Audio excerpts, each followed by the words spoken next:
হ্যাঁ, যেটা বলছিলাম, আপনারা বলুন তো, আফগানিস্তান বেশি ইসলামিক কান্ট্রি না বাংলাদেশ বেশি ইসলামিক কান্ট্রি? বাংলাদেশ তো ধর্মনিরপেক্ষ একটা সহনশীল দেশ ছিল, কিন্তু আজকে কি হলো? আজকে আফগানিস্তান কট্টর মৌলবাদী শরীয়ত আইন লাগু করার পরেও তারা কিন্তু ভারতের কাছে আসছে আর্থিক উন্নতি করার জন্য। তারা বিভিন্ন অর্থনৈতিক প্রজেক্ট নিয়ে এসেছিল ভারতে। আপনারা জানেন, এই কয়েক সপ্তাহ আগে বিদেশ মন্ত্রী এসেছিলেন, আরও অফিসাররা এসেছিলেন, ভারতের সঙ্গে বসেছেন।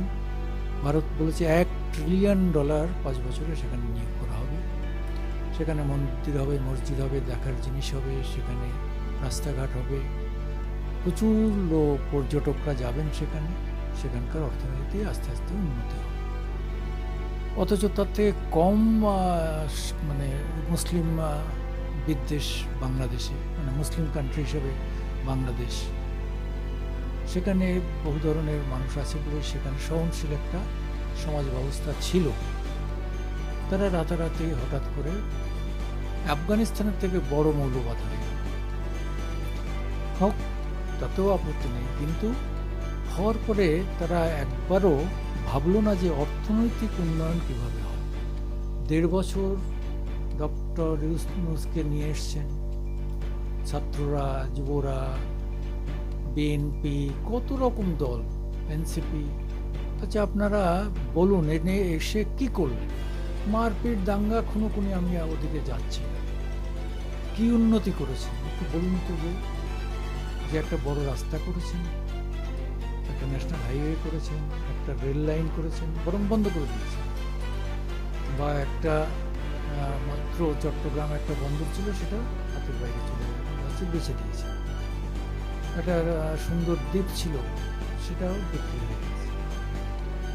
তাহলে এসব জানার পরেও যেসব লোকেরা, তারা নাকি একজন বড় বড় ব্যারিস্টার, তারা একটু সমর্থন করে না।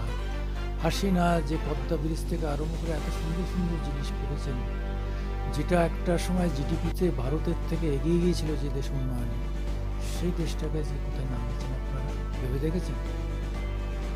তাহলে একটা মুসলিম দেশে অর্থনৈতিক উন্নয়ন আগে না ধর্মীয় উন্নয়ন আগে?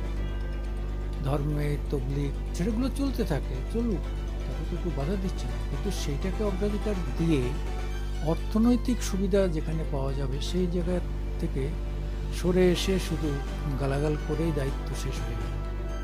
মানে ভারতকে গালাগাল দিতে পারার পরে সেই লোকটা যে কি আত্মপ্রসাদ লাভ করে! আরে বাবা, তার তো ঘরে খাবার আছে, কেউ ব্যারিস্টার, কেউ বড় বড় উকিল, কেউ সমাজসেবী, কেউ নেতা, তাদের তো ঘরে খাবার আছে। কিন্তু বাংলাদেশে ভারত থেকে যে খাবার যেত এবং গরিব মানুষ যে খাবার পেত, সেটা তো বন্ধ হয়ে যাচ্ছে। দুর্ভিক্ষ আসবে, পোষণী সংকট, শয়ে শয়ে হাজারে হাজারে লোক মারা যাবে। এই লোকগুলো মরবে না, এই লোকের তো প্রচুর টাকা, এরা মরবে। শ্রীলঙ্কা একবার এরকম অবস্থা হয়েছিল, শ্রীলঙ্কাকে বাঁচিয়েছিল ভারত।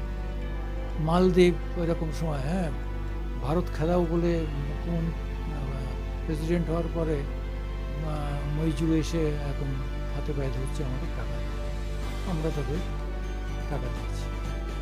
তো এই যে অবস্থাটা, হ্যাঁ, আজকে নেপালের উন্নয়ন, অলি আসার ফলে চাইনিজ টাপে পড়েছিল, ফাঁদে পড়েছিল, কোনো উন্নয়ন হয়নি। জিএনজিরা মারপিট দাঙ্গা করে পুড়িয়ে দিয়েছে সব। ধীরে ধীরে ভারতের কাছে সাহায্য চাইছে, ভারত নেপাল গড়ে দেবে আফগানিস্তানের মতো। তাহলে আমার বক্তব্য যে উন্নয়ন করুন, আর্থিক উন্নয়ন করুন, সঙ্গে সঙ্গে ধর্মীয় উন্নয়ন আপনাদের যেটা নিজস্ব আছে করুন, কোনো আপত্তি নেই, কিন্তু আগে আর্থিক উন্নয়ন করুন। এটাই আমার একটু, আমি আমার আজকের দিন ইউটিউবে আপনাদের স্বাগত জানাচ্ছি। আমাদের একটু সাবস্ক্রাইব করে উৎসাহিত